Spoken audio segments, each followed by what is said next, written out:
Pemirsa, apa kabar? Sejonathan membawakan warta berita PTS tanggal 5 Juni. Longsor terjadi di Taman Caojing di Kilong kemarin lusa. Tak diduga, Jalan Kabupaten 166 di Ciai juga mengalami longsor di bagian lereng pada pagi ini. Tanah dan bebatuan dalam jumlah besar menghalangi ruas jalan yang menghubungkan desa Meisan dan Weili dan menyebabkan lalu lintas terputus. Tanah, bebatuan, dan pepohonan dalam jumlah besar terseret ke bawah lereng. Longsor terjadi pada kilometer ke-73 Jalan Kabupaten 166 di Ciai tanggal 5. Ruas jalan ini rusak akibat hujan lebat pada bulan September tahun lalu dan proyek pemeliharaan lereng sedang berlangsung. Namun tak disangka longsor kembali terjadi akibat hujan deras akhir-akhir ini.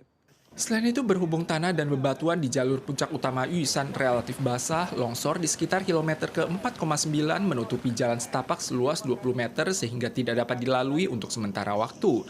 Petugas telah dikerahkan untuk perbaikan darurat. Waktu pembukaan akan ditentukan kembali berdasarkan kondisi perbaikan. Jensen Huang selaku pendiri perusahaan Nvidia menghadiri pameran Computex kemarin. Perhatian pihak luar terfokus pada rencana perusahaan Nvidia membangun pusat desain di Taiwan dalam 5 tahun mendatang.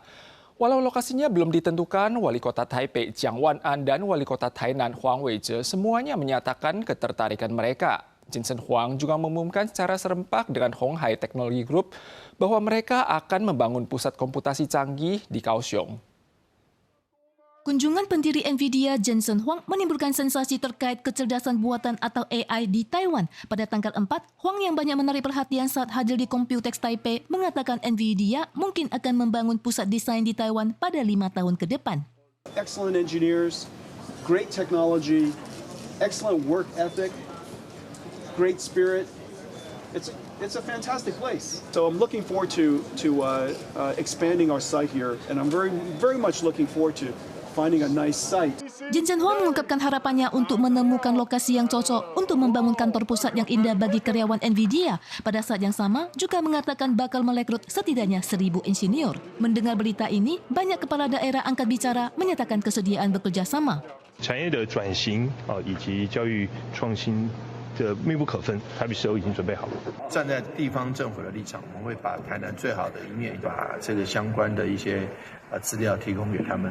Tak hanya pusat desain, Jensen Huang bersama dengan Ketua Grup Hon Hai Liu Yangwei dalam Expo Computex mengumumkan akan membangun sebuah pusat komputansi canggih di Kaohsiung. Melalui strategi tata letak Huang di Taiwan, Taiwan akan kembali menjadi sorotan mata dunia.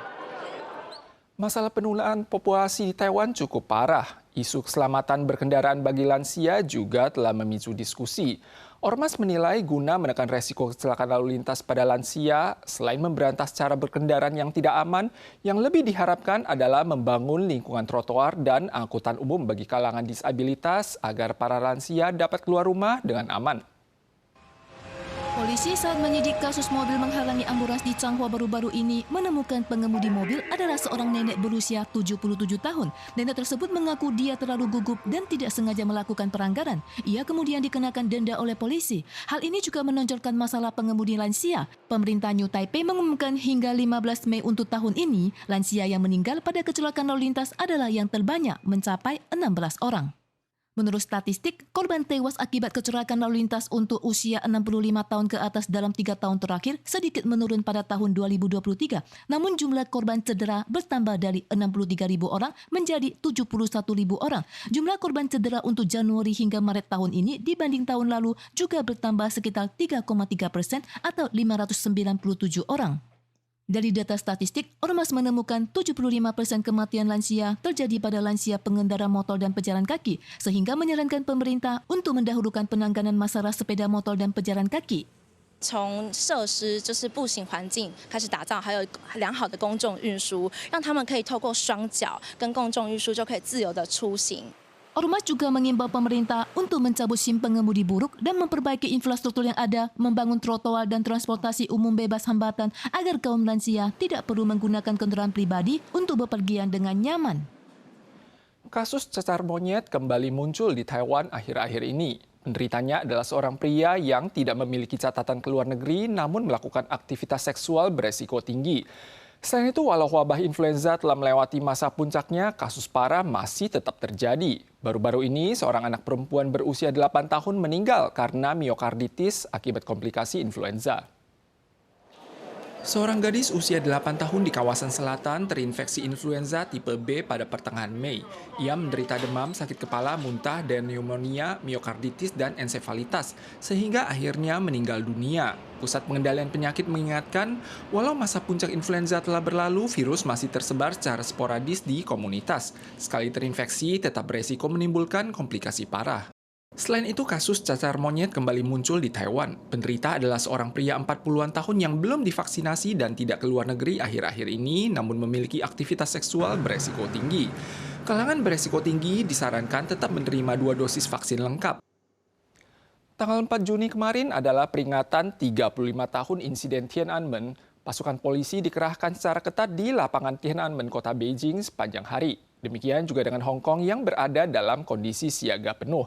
Sedangkan Taiwan saat ini merupakan satu-satunya tempat di 3 kawasan antar selat yang boleh memperingati peristiwa 4 Juni secara terbuka. Ormas mengadakan kegiatan di Chiang Kai-shek Memorial Hall.